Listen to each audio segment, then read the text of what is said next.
안녕하세요. 발로 뛰는 부동산입니다. 부동산 시장이 무섭게 곤두박질 치고 있습니다.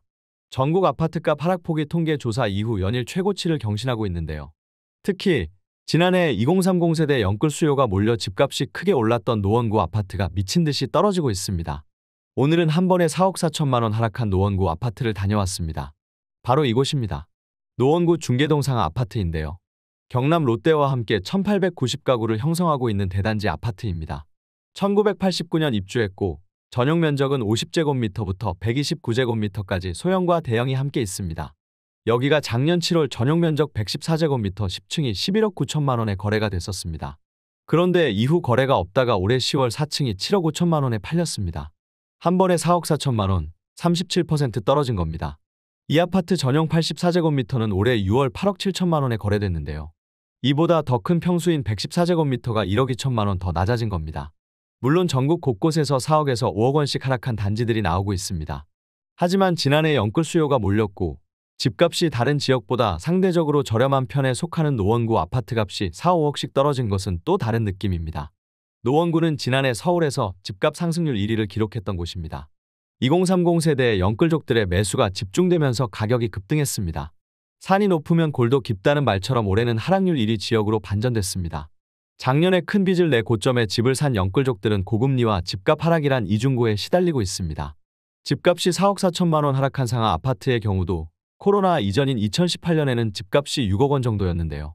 2019년에는 7억 원대에서 2020년에는 10억 원을 넘어서더니 지난해 7월에는 11억 9천만 원까지 치솟았습니다.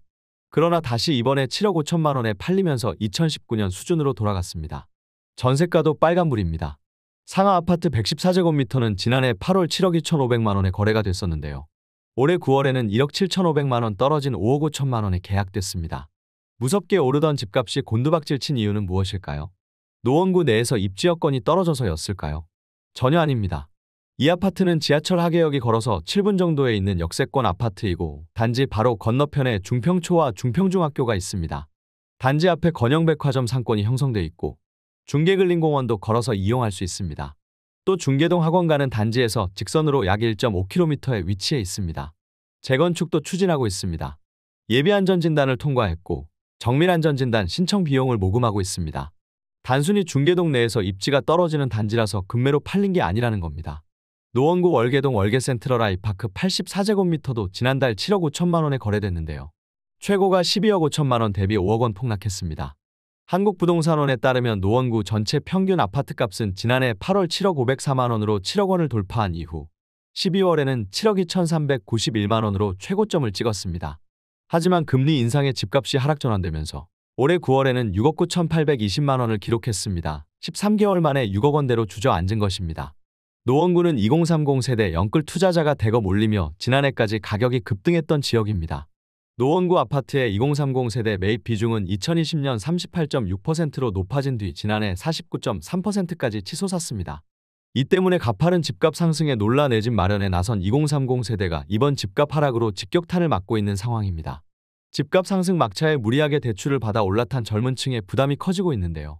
앞으로 대출금리가 더 오를 것이란 전망이 높은 만큼 실수요자들도 관망세를 보이면서 거래 절벽이 이어지고 있습니다. 정부 역시 집값 하향세가 이어져야 한다는 입장인데요.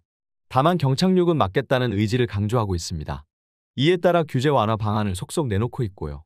이달 중에는 부동산 규제 지역을 추가로 해제할 가능성이 큽니다. 하지만 정부의 움직임보다 금리 인상 속도가 훨씬 더 빠른 것 같습니다. 미국 연준이 지난 2일 4연속 자이언트 스텝 기준금리 0.75%포인트 인상을 밟았는데요. 이에 따라 11월 24일 열리는 한국은행 금융통화위원회에서도 금리 인상이 이뤄질 전망입니다. 이럴 경우 주택담보대출 최고금리는 조만간 연 8%를 넘어 9% 선까지 위협받을 것으로 예상돼 영끌족들의 빚 부담은 더욱 커질 전망입니다. 금리가 2%였을 때 4억 5천만 원의 대출을 끼고 내 집 마련을 한 영끌족은 원리금 부담이 한 달에 180만 원 정도였는데요. 현재는 5%로 올라서 200만 원 중반대를 매달 내고 있습니다.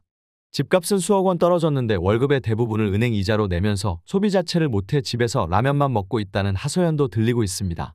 당분간 부동산 시장이 하향 조정 국면을 피하지 못할 것이란 전망이 확산되고 있는 만큼 이자를 감당하지 못해 집을 팔아야 하는 경우도 적지 않을 것으로 보입니다. 이상으로 발로 뛰는 부동산입니다. 계속해서 현장을 발로 뛸 수 있도록 구독과 좋아요 부탁드립니다. 감사합니다.